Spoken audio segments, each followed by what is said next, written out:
kanyang blonde hair, damit, pati na kilos.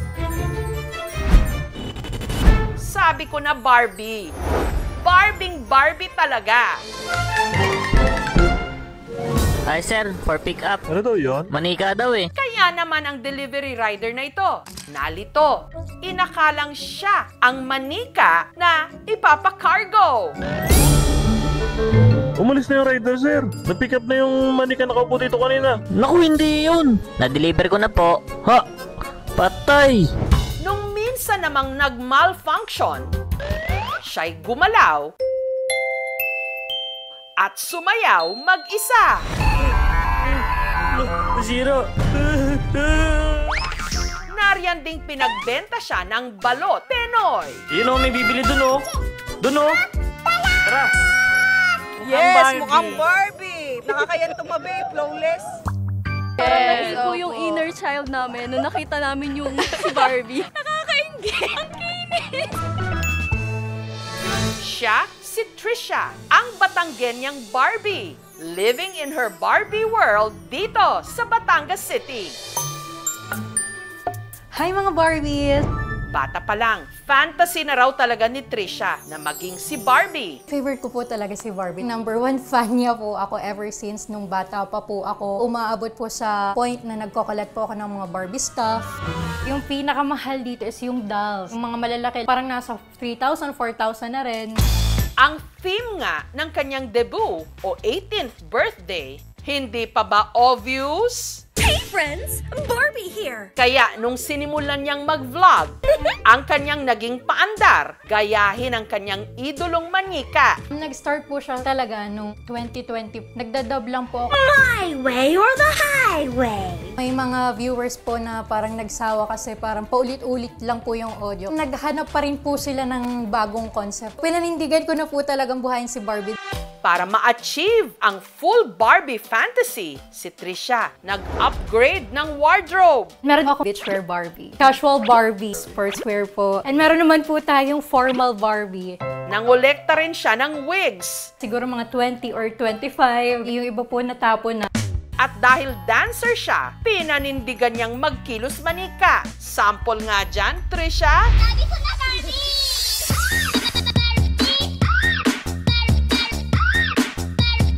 Si Trisha, dancer, and ang genre po is hip-hop and robotics.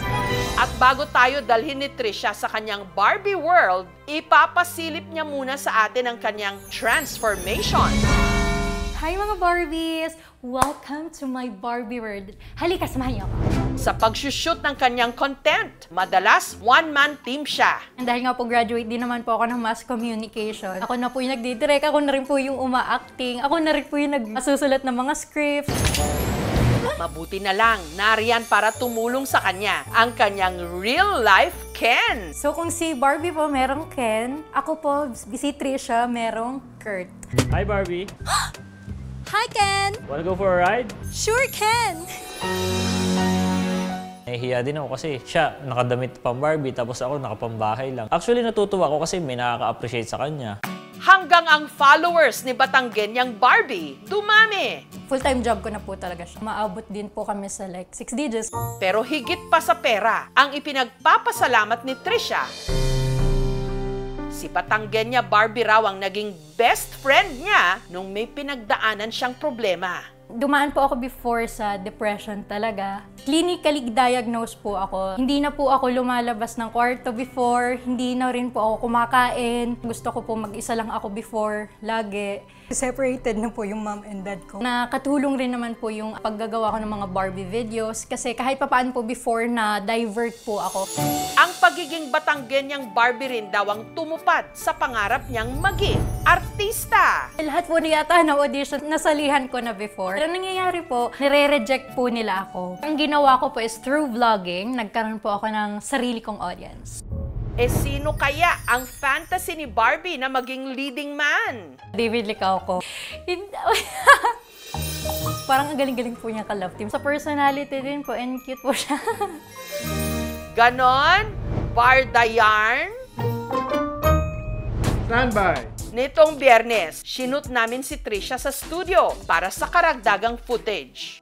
pinapwesto namin siya sa loob ng doll box para umaura. Kaya mo tumalikod. Okay, kulang namin si Ken.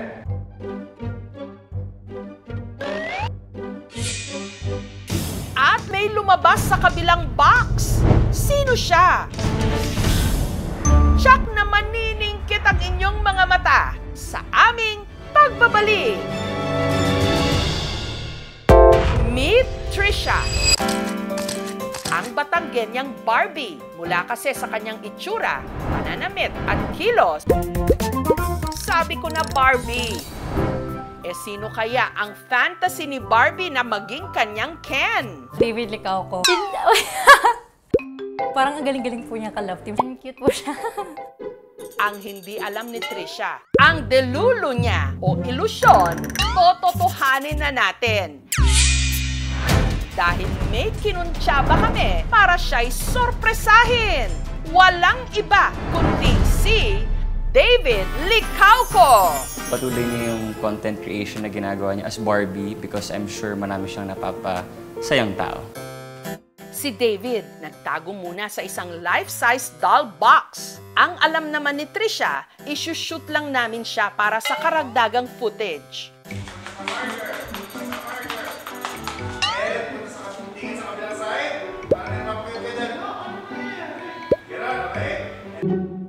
At laking gulat niya nung may biglang lumabas sa kabilang box.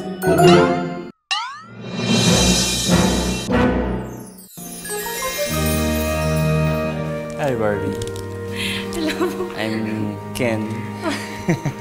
Oh, hindi. Flower story pala. Si David, iniabot kay Trisha ang kanyang regalong bulaklak at Barbie doll. Nagulat ako. Nagulat ako. Katatarang lang po sa akin yesterday. Hindi naman yata. Si Trisha, itinuro kay David ang kanyang manika dance.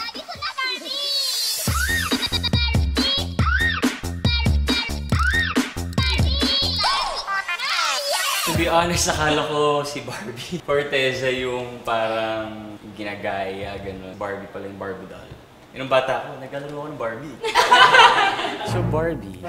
Hinamon na rin namin ang Barda variant sa aktingan. I thought I might stay here tonight. Why? Because we're boyfriend-girlfriend. To do what? I'm actually not sure, but can I stay here? Kalimutan ko At para walang selosan, ipinakilala na rin ni Trisha ang nobyo niya kay David. Tama pala aking real life, Ken. Hello, Ken. Akala ko ako si Ken. Ikaw pala, sad. Don't let anything or anyone stop you from chasing your dreams. So galingan mo lang palagi. And I hope to see you there. Ay, thank you po. Thank you so much. May kanya-kanya tayong paraan para i-heal ang ating inner child. Para kay Trisha, yan ay ang pagbuo ng isang mundo na nagpapakatotoo siya sa kanyang gusto. Hindi siya plastic, and it's fantastic! Thank you for watching, mga kapuso. Kung nagustuhan niyo po ang videong ito, subscribe na sa GMA Public Affairs YouTube channel. And don't forget to hit the bell button for our latest updates.